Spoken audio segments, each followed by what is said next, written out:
और कई सवाल हैं जिनके जवाब मिलने अभी बाकी है। ट्विशा के साथ ससुराल में क्या हुआ था? 12 मई की रात ऐसा क्या हुआ कि ट्विशा ने अपनी जिंदगी खत्म करने की ठान ली? इसके कई ऐसे अनसुलझे सवाल हैं।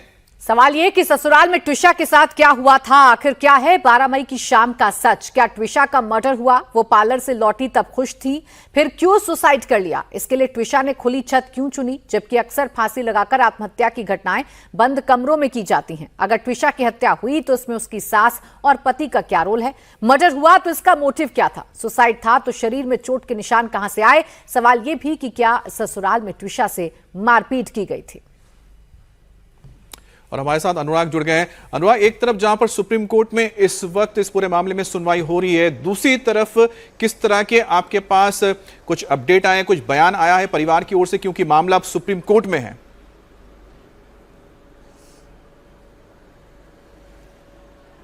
देखिए, सबसे पहले मैं बता दूं कि ट्विशा को न्याय दिलाने की इस जंग में आज 3 कोर्ट्स में न्यायिक युद्ध चल रहा है। ये कहना गलत नहीं होगा। सुप्रीम कोर्ट में जहां सुनवाई चल रही है, संस्थागत पक्षपात यानी इंस्टीट्यूशनल बायस जो सुप्रीम कोर्ट ने कहा है उसको लेकर, और साथ ही साथ प्रोसीजरल लैप्सेस यानी जो जांच है उसमें कमियां, इन 2 मुद्दों को लेकर अगर सुप्रीम कोर्ट में बहस चल रही है तो मध्य प्रदेश की हाई कोर्ट में जो रिटायर्ड जस्टिस गिरीवाला जो जज रही हैं, उनकी जमानत के खिलाफ ट्विशा के पिता और मध्य प्रदेश सरकार की तरफ से जो याचिका दायर की गई थी कि ये जिस पद पर रही हैं उसके चलते पक्षपात हो रहा है, प्रोसीजरल लैप्सेस हो रहे हैं, इसलिए जमानत याचिका रद्द की जाए। इसको लेकर जबलपुर हाई कोर्ट में तकरीबन 2:30 बजे जस्टिस देवनारायण मिश्रा की अदालत में सुनवाई होना शुरू हो रहा है। तीसरी अदालत अब आती है जिला कोर्ट, भोपाल की जिला कोर्ट में एक तीसरा आवेदन भी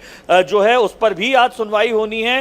वो आवेदन ट्विशा के परिवार वालों की तरफ से दिया गया था कि समर्थ और उनकी मां गिरीबाला सिंह के 12 तारीख से लेकर 20 तारीख तक के कॉल रिकॉर्ड्स की बकायदा जांच हो। इसके अलावा एम्स में जो सीसीटीवी फुटेज है उसे भी प्रिक्योर सिक्योर किया जाए। यानी देश की 3 बड़ी अदालतों में आज ट्विशा को न्याय दिलाने के लिए एक जंग चल रही है। कानूनी जंग तो गलत नहीं कहा जाएगा। सुप्रीम कोर्ट में सुनवाई, जैसा कि अतुल भाटिया मेरे सहयोगी ने बताया, परिवार को भरोसा है कि ट्विशा को देर से ही सही लेकिन इंसाफ जरूर मिलेगा। शुक्रिया अनुराग और अतुल आपका हमारे साथ जुड़ने के लिए, तमाम जानकारी हमें देने के लिए।